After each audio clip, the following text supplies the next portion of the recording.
Hello दोस्तों, नमस्कार। स्वागत है एक नई वीडियो में। तो आज की वीडियो में दोस्तों आपके लिए लाया हूँ एक नया ड्राइंग। और जो कि ड्राइंग तो समझिए नया नहीं है, लेकिन जॉब नया ही है। ड्राइंग पुराना हो चुका है, तो इसके बारे में आज आपको बताने वाला हूँ आज। तो वीडियो को देखिए पूरा, और वीडियो अच्छा लगे तो वीडियो को लाइक करें, कमेंट करें, शेयर करें अपने दोस्तों के साथ। और चैनल पर नए हैं तो सब्सक्राइब जरूर करें।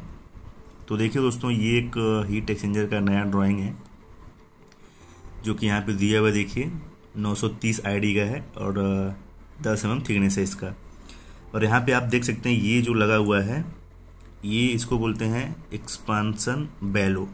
ठीक है, एक्सपेंशन बेलो का क्या काम होता है कि कुछ ज़्यादा प्रेशर से जॉब जो है थोड़ा बहुत एक्सपांड हो सकता है, मतलब स्प्रिंग जैसा काम कर सकता है। इसके लिए यहाँ पे इसको लगाया जाता है। मतलब कुछ ऐसा रिक्वायरमेंट होता होगा कि जॉब को मतलब हल्का फुल्का जर्किंग लगता हो, वहाँ पे स्प्रिंग जैसा इसको डाल दिया जाता है। तो इसके मतलब मैन्युफैक्चरर या फैब्रिकेशन फील्ड में इसको एक्सपेंशन बेलो बोलते हैं। उसके बाद देखिए, आज इसका जो है मैं मार्किंग कर रहा था, मतलब मार्किंग आपको दिखाने वाला था, लेकिन जैसा कि मैंने बताया आपको वीडियो बनाना उतना अलाउ नहीं होता है। तो ये जैसा कि इसका ये देखिए, ये बॉटम हो गया और ये हो गया इसका टॉप बोनट बोल सकते हैं, चैनल सेल बोल सकते हैं। इसका एलिवेशन यहाँ पे, मतलब इसका एलिवेशन अलग है। और यहाँ पे देखिए ये चैनल फ्लांच है, यानी कि यहाँ पे जो डिश लगा हुआ है, डिश है, सेल है, और ये चैनल फ्लांच है। ठीक है, उसके बाद यहाँ पे देखिए एक ट्यूब सीट है, ये ट्यूब सीट, और फिर एक यहाँ पे ट्यूब सीट है। मतलब यहाँ से लेके यहाँ तक मेन सेल हो गया, जिसमें आप बंडल मतलब डालेंगे। ठीक है, तो ये मेन सेल हो गया, और ये बॉटम चैनल सेल हो गया, ये टॉप चैनल सेल हो गया। तो इसका एलिवेशन वगैरह, ओरिएंटेशन वगैरह अलग दिया रहेगा, और जो बॉटम का है उसका अलग दिया रहेगा। ठीक है, अभी देखिए यहाँ पे जैसे कि दिया हुआ है एक्स एरो यहाँ पे दिखाया है, तो यानी कि व्यू इधर से देखना है, तो व्यू को इधर से देखना है। अभी आपको दिखाऊंगा मैं। बाकी इसका आज मार्किंग कर रहा था, तो मार्किंग कैसे करेंगे, जैसे कि एलिवेशन वगैरह सब देखना है, और नोजल कितने डिग्री पे है, जॉइंट फाइल हो, मतलब फेल ना हो, कहीं पे फाउल ना हो, ये सब देखना पड़ता है। और बहुत कंपनियों में जो है लॉन्ग सिम जो होता है सेल का, इसमें क्या होता है कि एक सेल यहाँ पे था, एक सेल यहाँ हो गया, उसके बाद ये बैलो हो गया 2, उसके बाद एक छोटा सेल इधर हो गया। तो एक लॉन्ग सिम इसका बनता है और एक लॉन्ग सिम इस बड़े वाले सेल का। 2 लॉन्ग सिम होता है, और दोनों जो है फाउल नहीं होना चाहिए। और जितने भी नोजल वगैरह हैं वो सब फाउल नहीं होना चाहिए। नोजल का तो एलिवेशन मतलब ओरिएंटेशन इसमें दे दिया रहता है ड्राइंग में, लेकिन बहुत कंपनियों में जॉइंट का जो लॉन्ग सिम होता है उसका ओरिएंटेशन नहीं दिया रहता है। तो देखिए इसका सेल तो मतलब एकदम 0 नहीं होता है। आप जब ओरिएंटेशन मार्किंग करने जाएंगे, मतलब डिग्री मार्किंग करने जाएंगे और नोजल का मार्किंग करने जाएंगे, उस टाइम पे जो है सेल जितना भी प्लस रहता है उतना मार्किंग किया जाता है। ठीक है, तो अभी देखिए मैं दिखा रहा हूँ आपको। यहाँ जो बैलो का सेंटर दिया हुआ है उसका डिस्टेंस देखिए कहाँ से है, 1590। ठीक है, यहाँ से। अब ये कौन सा फेस है ये आपको देखना पड़ेगा डिटेल में जाके या फिर नोट्स में जाके। यहाँ से दिखा है, लेकिन ये ट्यूब सीट से दिया है या गैस्केट फेस से दिया है या बोल्टिंग फेस से दिया है, ये कहाँ से दिया है ये आपको देखना पड़ेगा। तो ये देखना है, उसके बाद ये मार्किंग करना है। इसका होने के बाद अगर इधर कटिंग होता है तो इस साइड में सेल कटिंग करेंगे, और बाद में जो है टोटल लेंथ भी कटिंग करेंगे, जितना टोटल कितना चाहिए। जैसे कि देखिए यहाँ पे तो दिख नहीं रहा है, मैं भी आपको दिखाऊंगा नीचे साइड में। और यहाँ पे भी आप देख सकते हैं, यहाँ पे दिया हुआ है 2413 ट्यूब सीट का बोल्टिंग फेस टू फेस। ठीक है, यानी ट्यूब सीट का जो बोल्टिंग फेस है दोनों बाजू का, वहाँ से जो है फेस टू फेस कितना होना चाहिए, 2413 होना चाहिए। तो ये सब कैलकुलेशन बहुत ध्यान से करना पड़ता है इसमें, ताकि QC आने के बाद कुछ फॉल्ट ना निकाले, एकदम फटाफट से चेक हो जाए और आपका कुछ ये भी ना हो। ठीक है, तो इसकी आगे का डिटेल दिखाता हूँ मैं। ये एक्सपेंशन बैलो का साइज दिखाता हूँ, और इसका जो एलिवेशन दिया है वो कहाँ से दिया हुआ है इसका भी दिखाता हूँ। तो सबसे पहले मैं आपको नोट्स दिखा देता हूँ। नोट्स देखना बहुत ज़रूरी होता है। और यहाँ पे 7 नंबर में देखिए, यहाँ पे दिया हुआ है all elevations from bolting face from body flange and tube seat. ठीक है, तो जितने भी एलिवेशन वगैरह दिए हैं, डिस्टेंस दिए हैं, वो सारे बोल्टिंग फेस से रहेंगे, चाहे बोनट चैनल सेल के फ्लांच से हो या फिर ट्यूब सीट का हो। सारे एलिवेशन जो है बोल्टिंग फेस से रहेंगे। ठीक है, और यहाँ पे ये देखिए, ये एक्सपांसन बेलो का डिटेल दिया हुआ है, ये कितना डिग्री में मतलब बीवेलिंग वगैरह रहेगा, प्लस ये कैसे बनेगा, इसका टेम्पलेट बना के जो है दिया जाता है प्रेस वालों को, तो उस हिसाब से प्रेस करके बनाते हैं वो। तो इस पर कितने का रेडियस रहेगा, अंदर में कितने का रेडियस रहेगा, इसका हाइट कितना रहेगा, सारा इसमें दिया हुआ है। इसका स्ट्रेट फेस जो है वो कितना रहेगा, वो सारा दिया हुआ है। तो ये प्रेस होके आता है प्रेस से, तो ये एक पार्ट होता है और ये अलग एक पार्ट होता है, ठीक है। तो इसको जो है कटिंग वगैरह करके अच्छे से बीवेलिंग करके इसको ज्वाइन करते हैं। ये फुल वेल्डिंग होने के बाद, यानी 2 हाफ फुल वेल्डिंग होने के बाद, यानी कि उसको अच्छे से जो साइज दिया है वो मेंटेन करके कटिंग करके, जैसे कि यहाँ पे टोटल दे दिया है दोनों का 528, तो इसका हाफ करेंगे तो 264 आएगा। तो एक का मतलब यहाँ से लेके यहाँ तक हाइट होगा 264। तो इसको आपको अच्छे से पहले मेंटेन कर लेना है कटिंग वगैरह करके। उसके बाद दोनों रेडी करने के बाद ये जॉइंट होता है, बीच में दोनों बैलो एक साथ जॉइंट होता है। फिर इसको वेल्डिंग करने के बाद फिर जाके मेन सेल में फिटअप होता है। तो यहाँ पे इसका डिटेल देखिए, यहाँ पे दिया हुआ है ये सारा, कितना टोटल लेंथ रहेगा, स्ट्रेट कितना रहेगा, कितने का रेडियस है। ये सब बनाने के बाद आपको बस इसका साइज मार्किंग करने के लिए जो है इसको देखना पड़ता है। बाकी ये सब जो दिया रहता है वो तो बाहर से ही एक्चुअली बन के आता है, जहाँ तक मैंने देखा है। और यहाँ पे देखिए ये ट्यूब बंडल का डिटेल दिया हुआ है, जहाँ कि मैंने दिखाया था। तो ये हो गया आपका ट्यूब सीट दोनों साइड में, और ट्यूब सीट का फेस टू फेस जो होता है, जो दिया था वहाँ पे मैंने दिखाया था आपको 2413 था, और यहाँ पे ये 2438 ट्यूब का लेंथ है।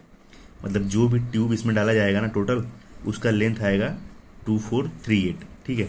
और इसमें एक ये देखना है कि इसमें एक ट्यूब सीट टॉप है और एक बॉटम है, यानी कि जो जॉब है वो वर्टिकल खड़ा रहेगा, ठीक है, सैडल के ऊपर नहीं रहेगा, उस पर लग सपोर्ट रहेगा, जो जॉब है वर्टिकल खड़ा रहेगा।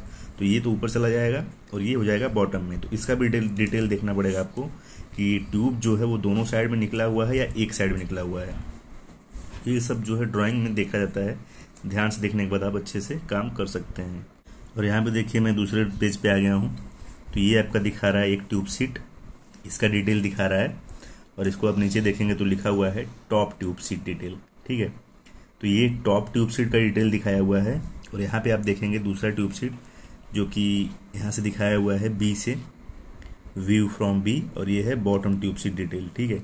तो बॉटम ट्यूब सीट में इस तरह से रहेंगे सारे होल वगैरह, और टॉप ट्यूब सीट में जो है इस तरह से रहेंगे। और यहाँ पे जो आप देख रहे हैं काला काला डॉट, ये ब्लैक जो डॉट देख रहे हैं आप, ये टाई रॉड के लिए है, यानी कि टाई रॉड इसमें टाइट करके फिर स्पेसर डाल के उसके बाद बफर डालते हैं।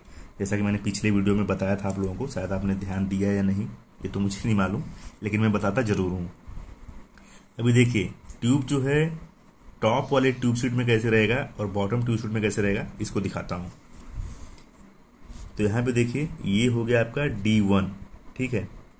D1 कैसे देखना है आपको, ये D1 है, यहाँ पे दिया है, ये ट्यूब का होल है, और यहाँ पे दिया है D1। D1 मतलब टॉप ट्यूब सीट का डिटेल है, यानी कि उसमें ट्यूब कैसे रहेगा। तो इसमें जो है D1 में यहाँ पे देखिए ट्यूब सीट हो गया और ये ट्यूब हो गया, ये ट्यूब हो गया। तो ट्यूब जो है टॉप ट्यूब सीट में एकदम लेवल में रहेगा, ठीक है, यानी कि बाहर नहीं निकला रहेगा, ट्यूब सीट से एकदम लेवल में रहेगा। उसमें हल्का सा ग्रू रहेगा वेल्डिंग के लिए। उसके बाद ये जो आप देख रहे हैं ग्रू, ये एक्सपांसन के लिए, एक्सपैंडिंग होता है ना ट्यूब का, आपने सुना होगा, ट्यूब का एक्सपैंडिंग होता है, उसके लिए थोड़ा सा ग्रू दिया रहता है, उसमें एक्सपैंडिंग होगा तो जो ट्यूब का आपका मटेरियल है वो इसमें एकदम बराबर से ग्रू में बैठ जाता है। उसके बाद हम देखेंगे डिटेल D2, ठीक है। तो ये tube to tube seat joint का डिटेल दिखा रहा है, डिटेल D2, और ये है बॉटम का। तो बॉटम में कैसा दिखा रहा है, देखिए यहाँ पे ट्यूब जो है आपका बाहर निकला हुआ है, कितना 3 प्रोजेक्शन, यानी कि 3 mm तक ट्यूब बाहर निकला हुआ है, प्रोजेक्ट दिया हुआ है, प्रोजेक्शन है उसका, ट्यूब सीट से 3 mm बाहर दिया हुआ है। तो ये सब डिटेल आपको देखना पड़ता है, जरूरी होता है। बाकी तो आपका जैक स्क्रू का और टाई रॉड्स वगैरह का डिटेल दिया है इसमें। और ये यहाँ पे बफल का डिटेल दिया हुआ है, जो कि मैंने पिछले वीडियो में बता चुका हूँ मैं।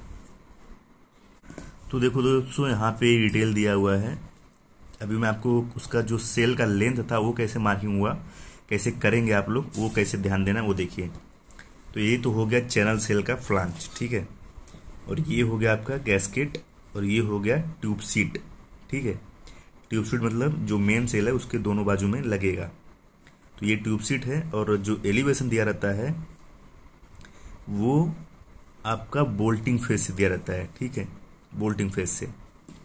अभी देखिए ये तो हो गया बाहर वाला हिस्सा, यानी कि ये बाहर हो गया, ट्यूब इधर से आपको डालना है ट्यूब, और ये अंदर वाला हिस्सा चला जाएगा। तो अंदर वाले हिस्से के साइड में देखिए ग्रू कैसे बना हुआ है, ये जो 5 mm दिख रहा है आपका, ये ग्रू है, इसके ऊपर सेल चढ़ जाएगा, यानी ये जो ग्रू है ये सेल के अंदर घुस जाएगा, मतलब जो भी घुसे 2 mm 3 mm 4 mm वो उसमें अंदर चला जाएगा। उसके बाद ये वाला हिस्सा जो है ये बाहर के साइड में रहेगा। तो ये हो गया आपका बोल्टिंग फेस। तो एलिवेशन जो दिया रहता है वो बोल्टिंग फेस से दिया रहता है, जैसा कि ड्राइंग में लिखा था। उसके बाद आपको कैसे कैलकुलेशन करना है कि सेल का लेंथ कितना रखना है, तो वो देखिए यहाँ पे ये ग्रू दिया है कितना, 6 mm और 5 mm। तो 6 mm बोल्टिंग फेस से ऊपर है जहाँ पे गैस्केट बैठेगा, उसके बाद यहाँ से 5 mm और आगे है जहाँ पे ट्यूब वेल्डिंग होगा, ठीक है। तो अभी देखिए मैं कैसे कैलकुलेशन करता हूँ। तो टोटल ट्यूब का लेंथ दिया था 2438, मतलब ये एक ट्यूब सीट हो गया और एक ट्यूब सीट ये हो गया, एक ट्यूब सीट हो गया, एक ट्यूब सीट ये हो गया आपका। एक साइड में ट्यूब सीट जो है लेबल है, और एक साइड में इस तरह से 3 mm बाहर है, ठीक है। और इसका जो लेंथ दिया है, मतलब यहाँ से लेबल है और यहाँ पे 3 mm बाहर है, तो इसका लेंथ दिया है 2438। ये बीच में सेल लगा हुआ है, ठीक है। तो आपको सेल का जो है पहले कटिंग करना पड़ेगा, उसके बाद ये ट्यूब सीट फिटअप होगा। तो टोटल लेंथ दे दिया 2438, इसमें आप पहले ये 3 mm माइनस करेंगे, ठीक, जो ये 3 mm ट्यूब बाहर निकला है, क्योंकि ये ट्यूब का लेंथ दिया हुआ है 2438। तो आप -3 करेंगे तो आपका आ जाएगा 2435, ये आपका लेंथ आया। उसके बाद आपको देखना है कि इसका थिकनेस कितना है ट्यूब सीट का। तो यहाँ पे देखिए डिटेल में दिया रहेगा 46 दिया हुआ है, हालांकि आपको दिख रहा है कि नहीं, 46 mm है इसका थिकनेस ट्यूब सीट का। तो इसमें आप माइनस करेंगे 46, अभी कितना आया इसमें, इधर आ जाएगा 9 और यहाँ पे आ जाएगा 8, ये हो जाएगा 3 और ये हो जाएगा 2, ठीक है। 2389 हो गया एक साइड का ट्यूब सीट माइनस करने पे, और दूसरे साइड में भी आप माइनस करेंगे, सेम थिकनेस का ट्यूब सीट है 46 mm का। तो आप इसका माइनस करेंगे तो यहाँ पे आ जाएगा 3 और यहाँ पे आ जाएगा 4, ठीक है, और ये आ जाएगा 3 और ये आ जाएगा 2। तो ये लेंथ आया है 2343, यानी कि ये है सेल का लेंथ। उसके बाद आप जब फिटअप करते हैं ट्यूब सीट सेल में, ठीक, तो उसमें क्या होता है कि आपको 2 mm तक, यहाँ पे देखिए डिटेल में ये दिखाया है shell to tube seat weld detail. तो ये जो है दिखाया है कि सेल को बस 2 mm ही ट्यूब सीट के ऊपर चढ़ाना है, सेल को जो है बस 2 mm ही ट्यूब सीट के ऊपर चढ़ाना है। तो यहाँ पे देखिए दिया है, तो आप ये जो है 2 mm और प्लस करेंगे, यानी कि 2 mm एक साइड का और 2 mm दूसरे साइड का, यानी कि 4 mm और प्लस करेंगे उसमें जितना लेंथ आया है। तो आपका आया था 2343 प्लस इसमें करेंगे 4, अब ये आपका हो गया 2347, ये आपका टोटल सेल का लेंथ हो गया। इतना आप सेल टोटल मार्किंग करके कटिंग करेंगे, तब जाके आपका डायमेंशन जो है बराबर आएगा 2438। तो ये सब थोड़ा मतलब ध्यान देना होता है इस तरह के जॉब में, नहीं तो मिस्टेक हो सकती है। बाकी आपको यही बताना था आज की वीडियो में, शायद थोड़ी लंबी हो गई है। बाकी अच्छी लगी तो वीडियो को लाइक कीजिएगा, और मिलता हूँ मैं अगले वीडियो में, तब तक के लिए धन्यवाद, नमस्कार।